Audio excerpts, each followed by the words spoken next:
Praise the lord. આજે આપણે FAC 4 અને તેની પહેલી કલમમાંથી પ્રભુના વચનો જોવાના છે. વચન આ પ્રમાણે છે, એ માટે હું પ્રભુને માટે બંદીવાન તમને વિનંતી કરું છું કે તમને તેડવામાં આવ્યા છે તે તેડાને યોગ્ય થઈને ચાલો. આમીન. આ પ્રભુનું વચન છે એફએસી 4 તેની પહેલી કલમ. આજનો આપણો જે વિષય છે એ વિષય છે ઈશ્વરના ધોરણો પ્રત્યે પ્રતિબદ્ધતા. ઓફિસમાં, સંસ્થાઓમાં, સંગઠનોમાં અને અલગ અલગ જગ્યાએ નિયમો હોય છે અને જેનું પાલન કરવું તે દરેક સભ્યોની, એ દરેક કર્મચારીઓની એ મૂળભૂત ફરજ હોય છે અને લોકો એમ કરતા પણ હોય છે. તેવી જ રીતે ખ્રિસ્તીઓએ પણ ઈશ્વરના ધોરણો મુજબ જીવન જીવવું જોઈએ, ઈશ્વરના ધોરણોનું પાલન કરવું જોઈએ. એ બાબત આપણે ધ્યાન રાખવી એ જરૂરી છે. યોહાનનો 12મો અધ્યાય અને તેની 42 અને 43 કલમમાં બહુ અજાયબ એવી બાબતો આપણને ત્યાં જાણવા મળે છે. કેટલાક અધિકારીઓ એ વિશ્વાસ તો કરે છે, પણ એ વિશ્વાસ જ્યારે કરે છે ત્યારે કેટલીક બાબતો એ વચ્ચે આવે છે. આપણે જોઈ શકીએ છીએ યોહાન 12 અને તેની 42 અને 43મી કલમ આ પ્રમાણે કહે છે, તો પણ અધિકારીઓમાંના પણ ઘણાએ તેમના પર વિશ્વાસ કર્યો, પણ રખેને ફરોશીઓ અમને સભાસ્થાનમાંથી કાઢી મૂકે એવી બીકથી તેઓએ તેમને કબૂલ ન કર્યા. ખ્રિસ્ત પર વિશ્વાસ તો કર્યો, પણ એ સભાસ્થાનમાંથી એ ફરોશીઓ એ તેમને કાઢી મૂકે એવી બીકથી તે લોકોએ પ્રભુ ઈસુ પર વિશ્વાસ ન કર્યો, કબૂલ ન કર્યા. કેમ કે ઈશ્વર તરફથી થતી પ્રશંસા કરતાં તેઓ માણસોના તરફથી થતી પ્રશંસાને વધારે ચાહતા હતા. અહીંયા આપણે જોઈ શકીએ છીએ કે એ લોકો એ ધાર્મિક વ્યવસ્થા પ્રમાણે, એ આગેવાનો, એ અધિકારીઓ તેમની ધાર્મિક વ્યવસ્થા પ્રમાણે અથવા એના પ્રત્યે એટલા પ્રતિબદ્ધ હતા કે તેઓ તેના દરેકે દરેક નિયમોનું કડક રીતે પાલન કરતા હતા અને એ પાલન કરીને પોતાના આત્માને એ શાપિત કરતા હતા, પોતાના આત્માને જાણે કે નાશ તરફ એ ધકેલતા હતા.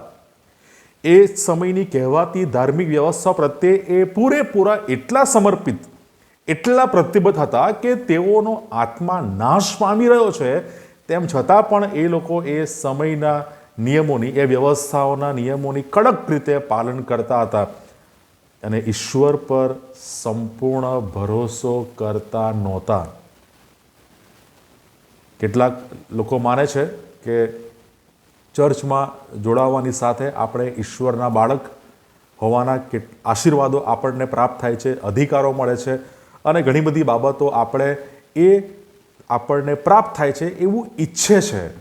પણ એ ઈચ્છા અને એ અપેક્ષા એ રાખે છે, પણ એની સાથે તેઓ ઈશ્વરના પવિત્ર શાસ્ત્ર બાઇબલના એ ધોરણોનું, એ મૂલ્યોનું એ પાલન કરવાને માટે બિલકુલ તૈયાર નથી.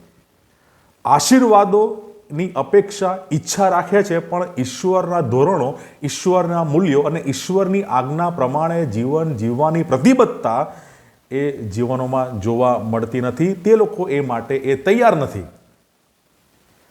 ઈશ્વર આપણી પાસેથી ચોક્કસ રીતે આપણે જીવન જીવીએ, એ ચોક્કસ રીતે જીવન જીવવાની ઈશ્વર આપણી પાસેથી એ અપેક્ષા રાખે છે. અને અહીંયા તો કીધેલું છે કે તે તેડાને થઈને યોગ્ય રીતે તમે ચાલો. જેમ તેમ જીવન જીવવાનું નથી, પણ યોગ્ય રીતે. ઈશ્વરે તમને જે તેડું આપ્યું છે એ તેડાને યોગ્ય થઈને ચાલો.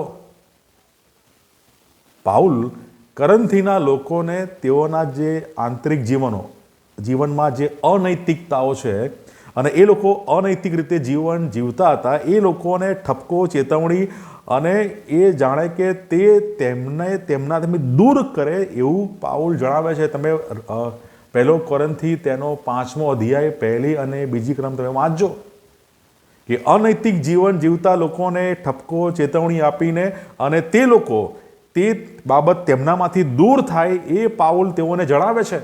પહેલો કોરિન્થી 5મો અધ્યાય 1 અને 2 કલમ તમે રિફર કરજો. અને નવા વર્ષ ની શરૂઆત આપણે કરી ચૂક્યા છે અને આજનો એ બીજો દિવસ, તો આજના દિવસથી અત્યારથી ઈશ્વરની આજ્ઞાઓ અને ઈશ્વરના ધોરણો પ્રમાણે આપણે પ્રતિબદ્ધતા દર્શાવીએ. ઈશ્વરના ધોરણો, મૂલ્યો આપણને પવિત્ર શાસ્ત્ર બાઇબલમાં આપણને મળે છે. પ્રભુ ઈસુ કહે છે કે તમે તમારા દૈહિક ઈચ્છાઓને વધસ્ત તમે જડો. ઈશ્વર કહે છે જેવો હું પવિત્ર છું તેવા તમે પવિત્ર થાઓ. અને આપણે નવી ઉત્પત્તિ ઈશ્વરના, પ્રભુ ઈસુના બાઇબલના ધોરણો પ્રમાણે આપણે એ ધોરણો જાળવીએ, એ પ્રમાણે જીવન જીવીએ અને એ માટે આપણે પ્રતિબદ્ધતા દર્શાવીએ, એ બહુ જરૂરી છે.